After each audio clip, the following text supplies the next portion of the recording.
The final painting, the abstract painting, the so-called the collage painting, is about process. It's about where do ideas come from. You don't come up with a painting by thinking of what you want to do. You come up with a painting by taking a step and then reacting to that and then reacting to that. My name is Marie Beard and I'm a junior. I started with this collage that I just used magazines to do. When I began my painting, I got really interested in this section.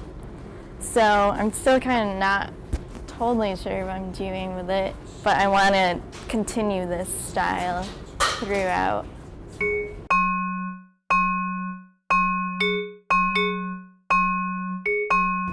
My name is Rose Jaffe, and I'm a junior here at the School of Art and Design.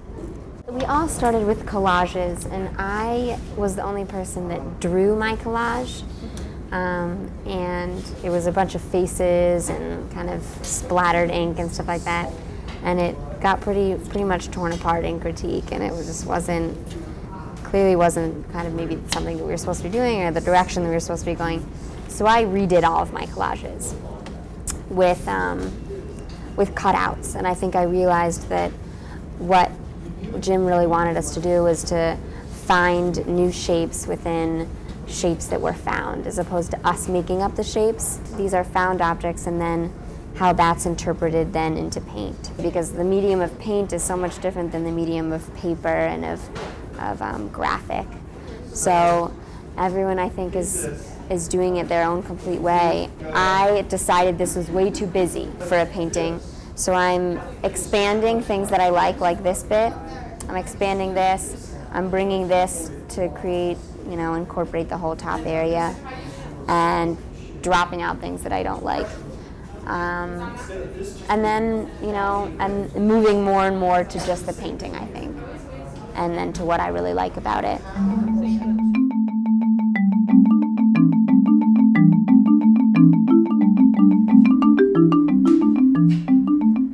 We had to make some collages.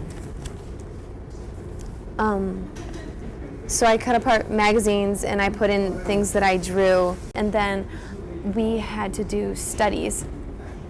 So I took these are right here, and then I took these, and they're right there, and then I took this, all those circles came from the asparagus, then I just ended up mixing the two of them together, and I'm trying to do that on my big canvas.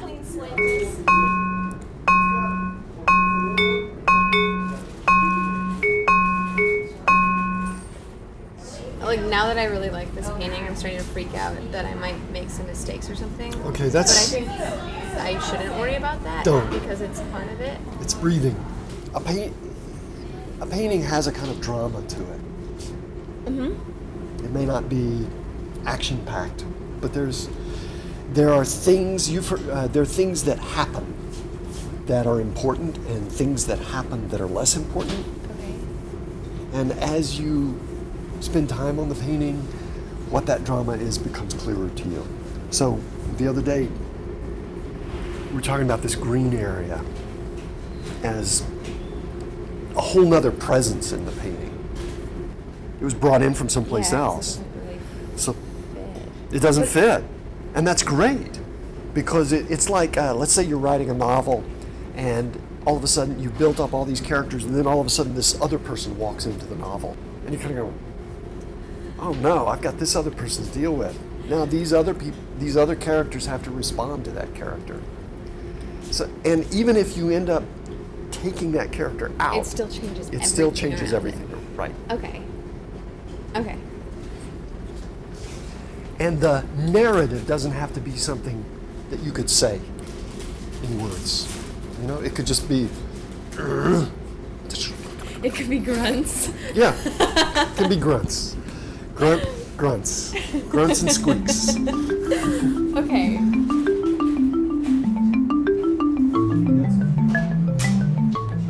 I think if you're stuck, the collage is always something to go back to get re-inspiration about where you started. But I think this is the one painting that we've had whole semester that it's really us. It's really, everyone's is so distinct. It's not a still life. And it's really, it's invigorating to be able to paint whatever you want to paint and your mind working, and it's really cool.